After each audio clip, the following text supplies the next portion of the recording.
למה אנחנו מסתכלים על המדע של החומר בתור תהליך מדעי שצריך להתבונן וצריך להוכיח והכל צריך להיות אינטגרטיבי, ובמדעי המוסר, מה שהולך הולך. אתה נוצרי, קח את מה Sermon on the Mount, מוסלמי, קח את מה שמוחמד. אתה יהודי, 10 דיברות. חלק מהדיברות זה אחלה.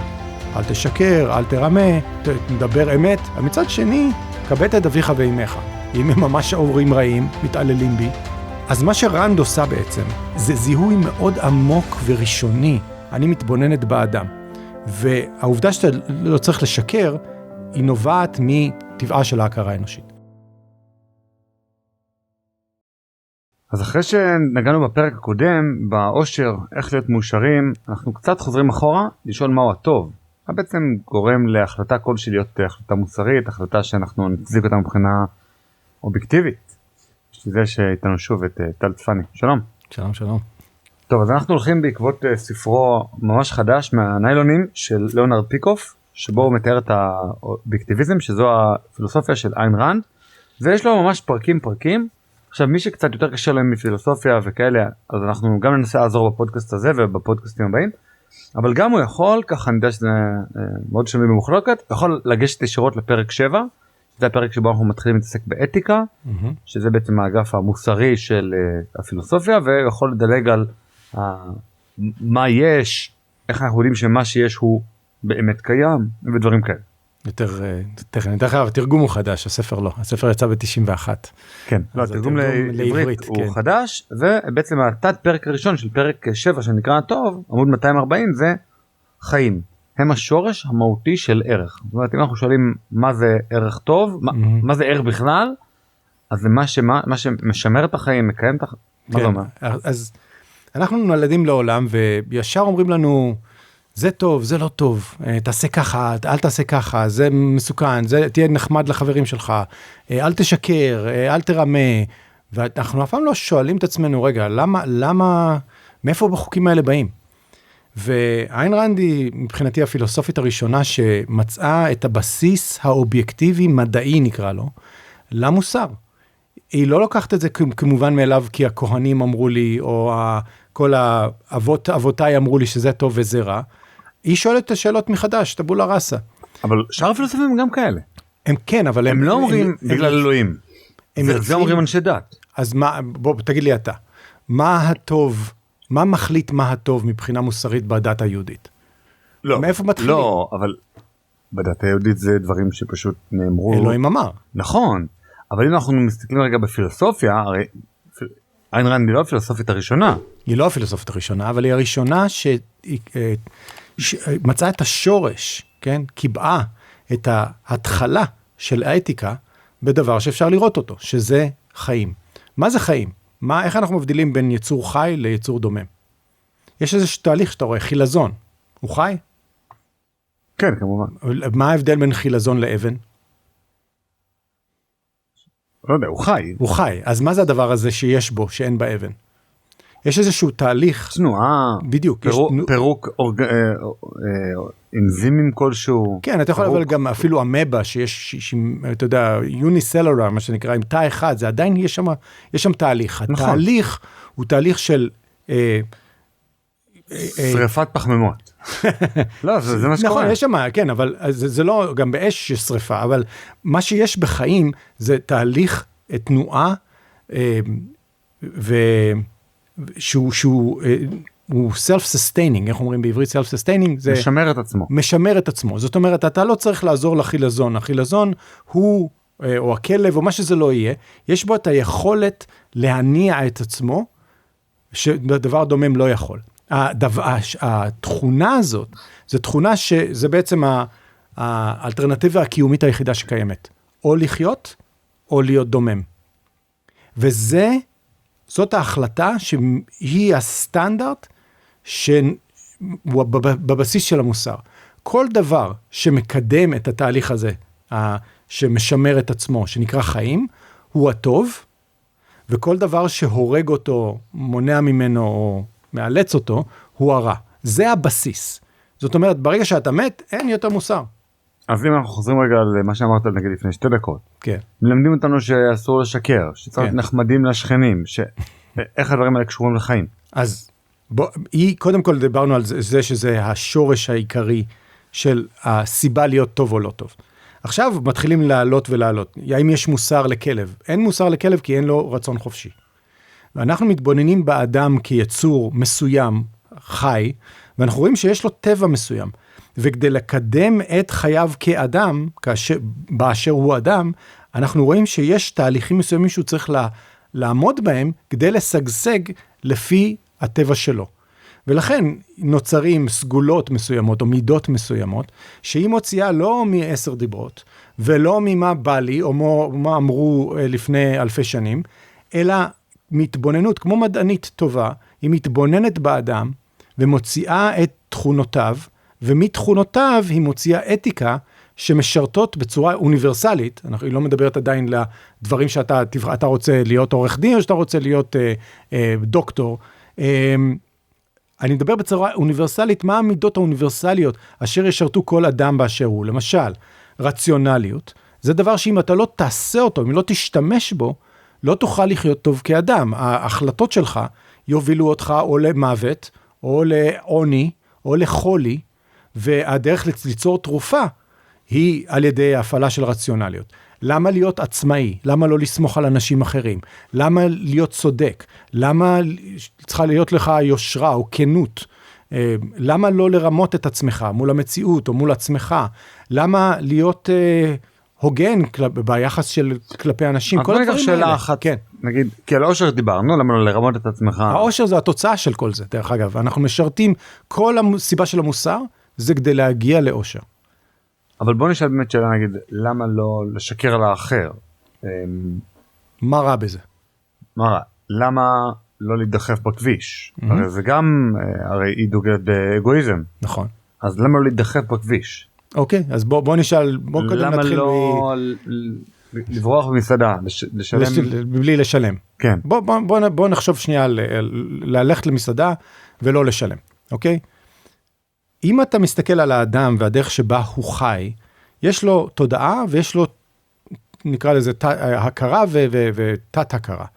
והתת הכרה הזאת ולהכרה הזאת יש טבע מסוים. למשל, אם אתה תלך למסעדה ולא תשלם ותברח, מה הולך איתך? ניתן לשאול אותך שאלה, האם תוכל לשכוח מזה? אם אני מספיק, נקרא לזה, רגיל לזה, אז כן. לגמרי? אתה יכול לחיות בלי לדעת שאתה גנב? אם המושג גנב הוא... גנב, אני גונב, בוא נניח, בוא ניקח את זה. לא, אתה מניח שבן אדם חי במקום שהמושג גנב הוא לגנאי, הוא זה, הוא... אתה גנבת ממישהו, לקחת משהו שלא שלך. נניח שאני לא נמצא בחברה שבה הגנב צובר בתוכו כל כך בקונוטציות שליליות, אלא שאני לוקח בלי לשלם. אז אני יודע שאני לוקח בלי לשלם. כי זה מאוד, אתה יודע, כולם עושים את זה, נניח שכולם עושים את זה, כן. אז היא אומרת שוב, אם אתה מתבונן לעומק בטבעו של האדם, זה לא משנה אם אתה חי באוגנדה, או בכל מקום אחר שבו נהוג לגנוב, אתה עדיין תשלם את המחיר שלא תשגשג כאדם, ותגיע לאושר אנושי עילאי, כי אתה מרמה את עצמך. אתה מרמה את עצמך ואתה מרמה את האדם האחר. עכשיו, המושג הצדק הוא מושג יותר פוליטי, אז הוא קצת יותר מורכב. אבל בוא נדבר על למה לא לשקר. אוקיי? למה לא לשקר? כי אני לא יכול להתעלם מהעובדה שברגע שאני מרמה את עצמי ואנשים אחרים, ממה שקיים, אני הורס את היכולת שלי לחיות. כל התהליך שאני מנסה לעשות כל יום, שזה לזהות את המציאות כמו שהיא, אני מרסס אותה ברעל, בגלל שאני אומר לעצמי, זה לא משנה אם יש פה כוס מים או אין פה כוס מים, אני יכול להגיד, תמיר, אין פה כוס מים. אוקיי, עכשיו אני בעצם מנתק את עצמי מהמציאות, ומרסק את היכולת שלי ליצור תרופה, להיות אדם שמשתמש בשכלו כדי לקרוא ולהבין, כי אני פשוט מכניס רעל לתוך התהליך הזה של הזיהוי של המציאות כמו שהיא. וברגע שאתה אומר, משקר לאדם אחר, אתה בעצם מייצר מציאות אחרת, ופשוט מתעלם מהעובדה שלמציאות אי אפשר לשקר. המציאות היא מה שהיא. ועכשיו אתה צריך ליצור עולם שלם של שקרים, כדי לנסות איכשהו לגרום לאינטגרציה שלא קיימת. אז אתה פשוט מאבד את היכולת, המוח שלך פתאום עסוק בלהמציא שקר על שקר על שקר על שקר, הביטחון העצמי והערכה העצמי שלך יורדים, אתה מכיר פעם איזשהו גנב, שלקח $1,000,000 ממישהו אחר, ועשה איזה דברים מדהימים, הוא הפך להיות אדם משכיל, ומאושר, ומבוטא רגשית. האמת, יש על זה את אחד הספרים הכי טובים בהיסטוריה. גם איין רנד מזכירה אותו, את הסופר, את דוסטויבסקי, כן. והחטא ועונשו. נכון. אני אספר את העלילה למי שלא מכיר. אז החטא ועונשו מדבר על אותו רסקולניקוב, כן. שמחליט להרוג איזו חלפנית, כספים זקנה שיש לה הרבה כסף, ומזה לבנות את החיים שלו. כאילו לבנות את זה בצורה טובה, כמו שאמרת, הגנב הזה שגנב, הגיוני, לא? אז הוא לא רק גנב, הוא גם רוצח, רסקולניקוב. ומה שקורה, טוב, אני אעשה ספוילר, תדלגו 20 שניות קדימה, אז הוא רוצח ולוקח את הכסף, ואז הוא כבר מרגיש שהכסף לא יכול לשמש אותו לשום מטרה טובה. כי כאילו, כבר לא בא לו על הכסף. למה? אני שואל אותך שאלה, למה? הוא כאילו, לא יודע. איך זה יכול להיות שרסקולניקוב לא יכול לקחת את הכסף, ולא להגיד, יופי, הרגתי זקנה, נו, מי מתגעגע אליה? אף אחד. איך זה יכול להיות? אז הזיהוי הזה, שיש לנו טבע מסוים, אנחנו לא יכולים למחוק את הזיכרונות שלנו, אנחנו לא יכולים להמציא עולם אחר. אני יודע שאם אני מרמה, משקר, אז אני אשלם את המחיר על זה. לא רק שאני משלם את המחיר, אני מקלקל את היכולת שלי לעשות את הדברים הטובים. לכן שום גנב לא יכול לעשות עם הכסף שלו משהו טוב. אני אגיד לך יותר מזה. שום ילד שירש הון שהוא לא הרוויח, לא יעשה מזה שום דבר טוב. למה? כי הוא לא ראוי לזה. יש פה איזשהו עיוות. אם האבא שלו עשה עבודה ממש טובה, והבין לו, תשמע, כל העושר הזה אני יצרתי, עכשיו תעשה את זה בעצמך, בהצלחה, אחלה. יש מקרים כאלה. אבל רוב האנשים שזוכים בלוטו, או שהם פשוט יוצרים איזשהו בעיה במציאות, distortion, עיוות. יש עיוות במציאות של סיבה ותוצאה, שאני לא מזהה אותו, ולכן הכל נשבר. אתה לא עשיר, אתה הרגת זקנה, וגנבת ממנה את הכסף. לכן, התת מודע שלך לא ייתן לך להתנער מהאחריות הזאת, ורסקולניקוב סובל. אז מה שרנד עושה בעצם, זה זיהוי מאוד עמוק וראשוני, שאני לא חושב שהרבה פילוסופים עשו. הם כולם יצרו איזשהם הנחות יסוד שמהם הם יצאו.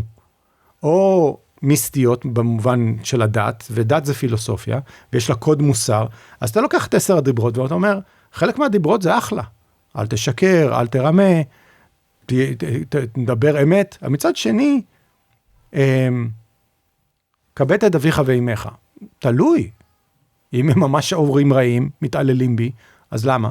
זאת אומרת, היציאה ביהדות היא לא מאיזושהי אמת או אוניברסלית, מתוך התבוננות במציאות, כמו מדען טוב.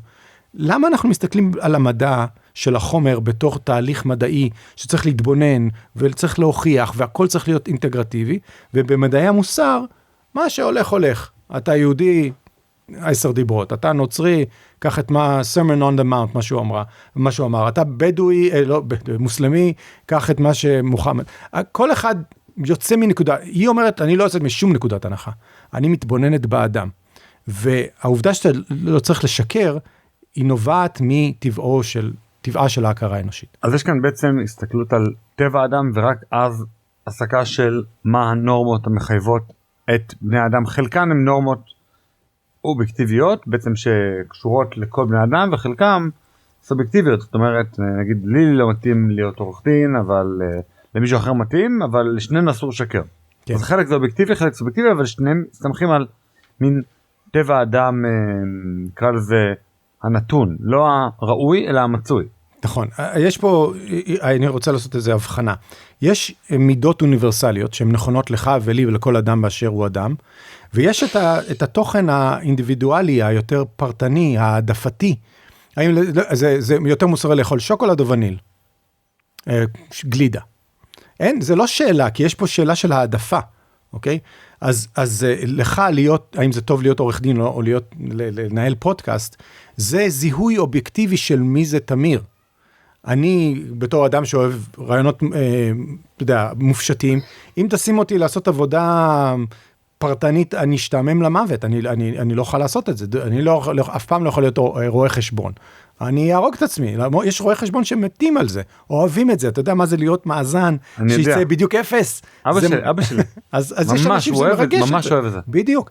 אז אני רוצה להפריד בין האוניברסלי, שזה מוסר, לבין הפסיכולוגי יותר, שזה מי זה אבא שלך, והאם זה שהוא רואה חשבון זה באמת טוב לו, מי זה תמיר, מי זה טל, זה כבר הרמה יותר הפרטנית, לכן איין רן אומרת, פילוסופיה לא תגיד לך, האם להיות עורך דין, או להיות רופא, או להיות רואה חשבון. היא תגיד לך את הדברים האוניברסליים שנכונים לך, ולכן היא מדברת על סגולות ומידות אוניברסליות. ומה זה האינדיבידואל הוא הנהנה הראוי של הפעולה המוסרית שלו עצמו? זה אחד מתתי הפרקים. נכון, זה הבסיס של האגואיזם שהיא מדברת עליו. זהו, כי דיברנו על לחתוך בכביש. נכון. כאילו, זה אחרת מלגנוב. נכון. כאילו, בסוף נגיד בכביש הישראלי, אתה ראית, נסענו עכשיו בירושלים. כן. קשה לנהוג כמו נהג אמריקאי. קודם כל יש פה בעיה פוליטית, כי הכביש הוא ציבורי, ומבחינת איין רנד, הכביש לא צריך להיות ציבורי, הוא צריך להיות פרטי, ואז יש את השאלה, למה אתה חותך, אם תחתוך יותר מדי בכביש פרטי, יעיפו אותך מהכביש הזה, לא תוכל לנהוג בו, ואז הבעיה לא קיימת. תחפש, תקבל דיטנשן לנגיד חודשיים. כן, נכון, או שיורידו אותך מהכביש, כמו שנקרא. לא, אבל נגיד, לא לתמיד, לתמיד. בוא נגיד לך, אם תגנוב ממסעדה, ותופיע לשם יום למחרת, מה יקרה לך? בדיוק אותו דבר, אז הלאמנו את הכבישים, לא הלאמנו עדיין מסעדות, כן הלאמנו את הבתי ספר. אז אני אומר, יש פה קצת בעיה פוליטית, אבל בוא ניקח את העניין הזה של למה לא לחתוך בכביש. אני אתן לך שתי אלטרנטיבות. בוא נניח שאנחנו יכולים עכשיו לחנך את כל הציבור, או שכולנו נכבד אחד את השני, ולפעמים זה אומר לחכות בסבלנות ולא לחתוך, ולפעמים אתה תאחר לפגישה, זה המחיר, או כולנו נחתוך את כולם על מה שנקרא, בוא החזק שורד. איזה תעדיף?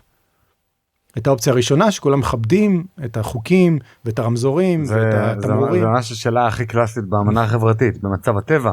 שיש מצב טבע, כל אחד יודע שהשני יכול לרצוח אותו באמצע הלילה. נכון. אז כולנו מעדיפים להעביר חלק מהכוח לממשלה, שיהיה להם מונופול על הפעלת הכוח, ואז היא תדאג לזה, שבעצם יהיה חוקים שימנעו מאחד לרצוח אותי באמצע הלילה, אבל החירות שלי קצת ירדה. אני בעצם עושה דלגציה של שליחות. נכון, זה התפקיד שלהם.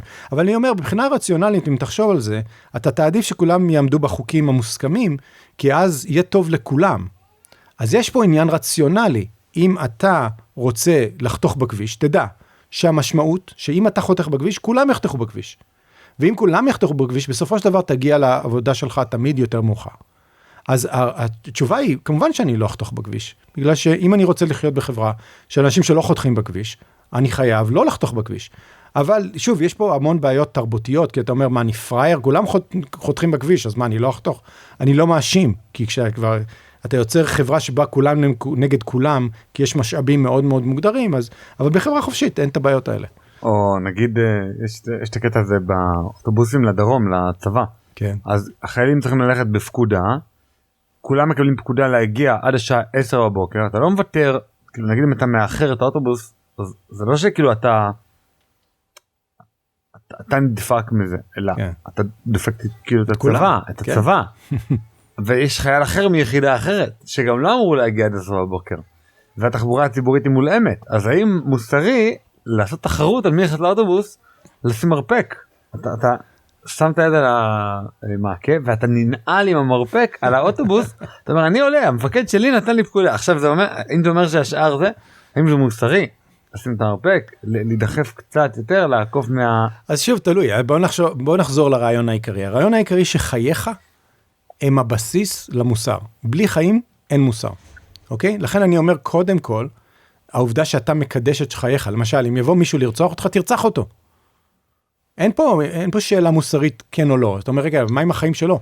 זה שהוא מעיין למה החיים שלך, הופך אותו ללא מוסרי, ואז דמו בראשו. ואז אתה רוצח אותו. לכן, לא ניכנס לפוליטיקה, אבל החיים שלי זה הסטנדרט. אוקיי? וכל דבר שמשרת את זה בצורה רציונלית ולאורך חיי, אני מגדיר כמוסרי. עכשיו, זה צריך להיות רציונלי. ולכן אני לא אתקע סכין באף אחד, ואני לא אחתוך בכביש, ואני לא רמה ולא אשקר, כי זה לא טוב לחיי. וצריך להיות רציונלי.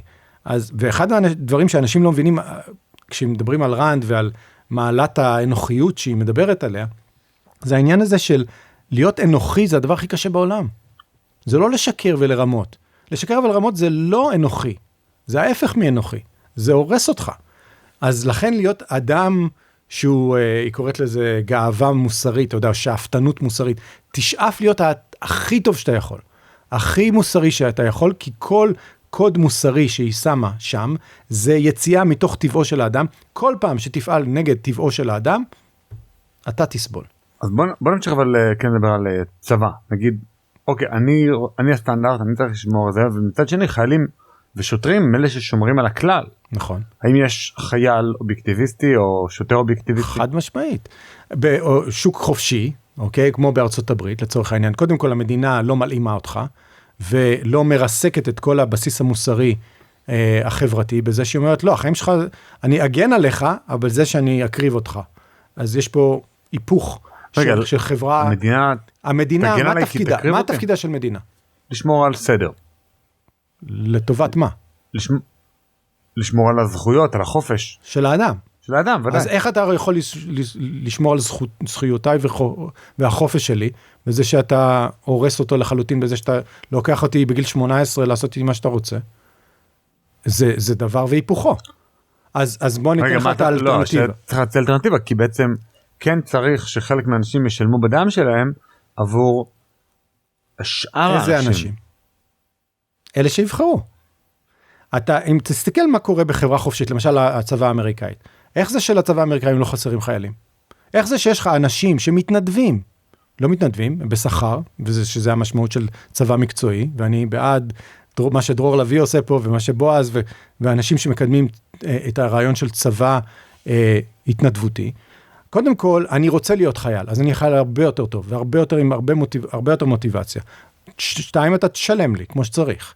3, לא יהיה פה בעיה, למה חרדים מזה, ולמה זה, והחילונים, ומי הולך.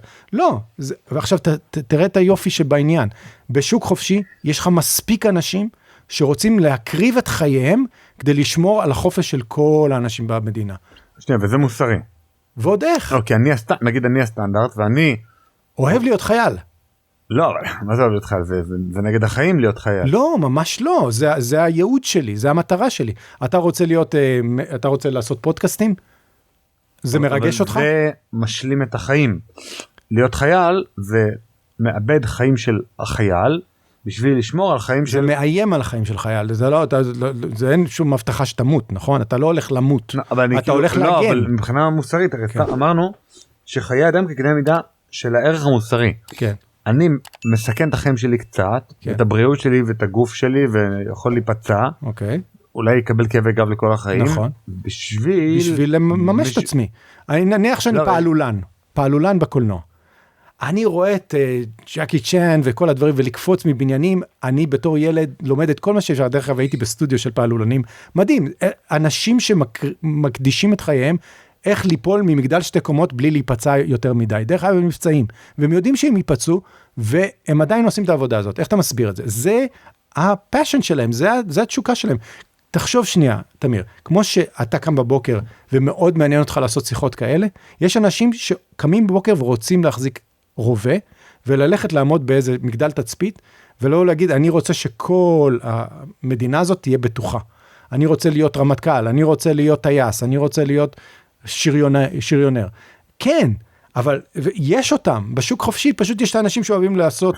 לא, אני אומר, גם יש אותם, וגם הם רוצים לעשות את זה, השאלה היא איך איין ראנד מוכיחה שהמעשה שלהם הוא מוסרי. הוא מוסרי כי הוא מקדם את חייהם ברמה הרוחנית.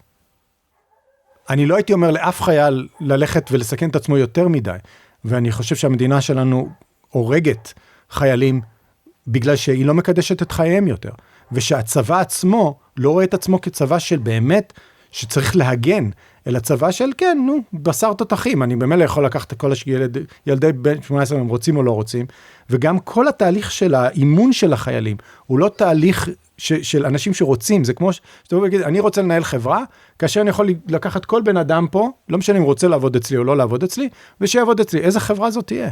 הכי דפוקה בעולם. ולכן... קמפני אתה מתכוון. מה? קמפני או סוסייטי? כן, אני אומר, חברה עסקית, תחשוב שהייתה כופה על העובדים שלה לעבוד אצלה בשכר מינימום, ואתה לא יכול לעזוב.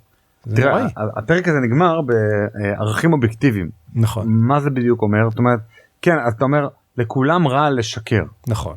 לכולם רע לגנוב, ולכולם רע, נגיד, לפגוע בחיים, להתאבד. אוקיי. לא, דרך אגב, לא תמיד. למשל, אם אתה במחלה סופנית ואתה בכאבים נוראים, כן, זה רציונלי לסיים את חייך, אבל לא להגיד, זה עדיף לי לא לחיות מאשר לחיות ככה. אז גם בעניין הזה של סיום חיים, עדיין הרציונל הוא מעל הכל. אוקיי, אבל מה זה הערכים אובייקטיביים? איך אתה בעצם מוכיח, מעבר לבאמת הדברים, נגיד 10 הדיברות, הדברים הבאמת מאוד פשוטים, אז נגיד גם... שאני לא מסכים. לא, תראה, אתה לא מסכים, אני חושב שגם ההלכה לא מסכים על 10 הדיברות באופן פשטני. נגיד, קבל את אביך ואת אמך, זה באמת מאכיל, משקה, מלביש ומוציא ומכניס. זאת אומרת, דואג, מה שההלכה נגיד דורשת מהאדם לגבי ההורים שלו, זה באמת הדברים מאוד בסיסיים ששומרים להם על החיים. פעם לא היה עובד זר, לא היה אפשרות לחסכונות, באמת לא היה אפשרות לחסכונות בכלל. אז האם מוסרי לתת לאמא שלך למות רק בגלל עכשיו, שוב, אין לה פנסיה, כמו בעולם של פעם. אם היא עינתה אותי בתור ילד. לא, אז זהו, אם היא עינתה אותו בתור ילד, זה סוגיה יותר מורכבת, ונגיד שהיא אימא טובה. ואתה לא מרגיש שאתה צריך לדאוג לה, אבל באמת בעולם של פעם, שלא היה פנסיה וזה, לא היה מישהו אחר שידאג לה חוץ ממך. אז אתה נוטש את המחויבות, זה כמו לנטוש מחויבות לילד. אבל אתה רואה, תמיר, ההבדל בין המקום שממנו אתה יוצא ולמקום שממנו יוצא, אני לא מעניין אותי מה משה הוריד מהר סיני. אותי מה שמעניין זה מה קורה במציאות. אני אובייקטיבי. אז כשאתה אומר ערכים אובייקטיבי, זה אומר ערכים שאפשר לראות אותם במציאות. עכשיו, האובייקטיביות דרך אגב היא לא רק אני אדם, אלא אני גם טל. וכשהיא אומרת, תהיה אובייקטיבי בערכים שלך, אתה צריך לקחת גם את העולם כאשר, כמו שהוא, והעובדה שאתה אדם, וחי בעולם הזה עם החוקים שלו. ושתיים, אתה גם אינדיבידואל שהוא יצור אחד ויחיד, שיחיה כמו טל, ואתה צריך לגלות את טבעו של טל, ולהיות אובייקטיבי, זה בא ואומר, דיברנו על זה קודם, למה זה לא טוב לתמיר להיות עורך דין? האם זה להיות עורך דין זה טוב? אז היא אומרת תמיד, כשאתה אומר, האם זה טוב? אתה צריך להמשיך ולשאול, טוב למי ולשם מה? אתה לא יכול להגיד, האם זה טוב? אין דבר כזה. למי ולשם מה? ולכן, אם להיות עורך דין זה טוב או לא טוב? למי? לתמיר? לא. אתה מבין? ולשם מה? ולשם מה זה, כאילו, מה המטרה של הדבר הזה? למה אתה צריך? למה אתה רוצה את זה? אז תגיד, אני לא יודע מה, אני רוצה להיות מסטול כל היום. אוקיי? זה טוב או לא טוב? אם תבוא ותגיד, למי? לאדם חולה שעכשיו האם זה טוב לתת לו מריחואנה כדי להקל עליו? כן. מריחואנה כדי, אתה יודע, להיות מסטול כל היום? לא. לשם מה? להיות מסטול? לא. אז קודם כל, למי? מבחינתי זה הדבר הכי חשוב. לטור אחרי ערכים אובייקטיביים, זה אומר, לטור אחרי ערכים שהם טובים לאדם באשר אדם, דיברנו מקודם על כל מיני מקצועות שהם לא טובים לאף אחד. לא טוב לאף אחד. ואחרי זה גם ברמה פרטנית, לתמיר לא יהיה טוב להיות עכשיו עורך דין, גם אם אני אצא לך הרבה כסף. למה? כי זה לא טבעך. זה לא יהיה אובייקטיבי, גם אם תשכנע את עצמך. ויש לי הרבה דיונים עם המון אנשים, כי אומרים, מה, עושר זה דבר סובייקטיבי. מה שאני רוצה זה מה שטוב לי. מי אתה שתגיד לי מה זה טוב? אני אמרתי לך דבר כזה ואני אחזור על זה שוב. אני לוקח אותך לבית משפט. אני יכול להוכיח לשופט שזה לא טוב לתמיר להיות עורך דין. זה הופך את זה לאובייקטיבי, כי... בלי עדות אישית שלי? סתם לא, חד משמעית עם עדות שלך.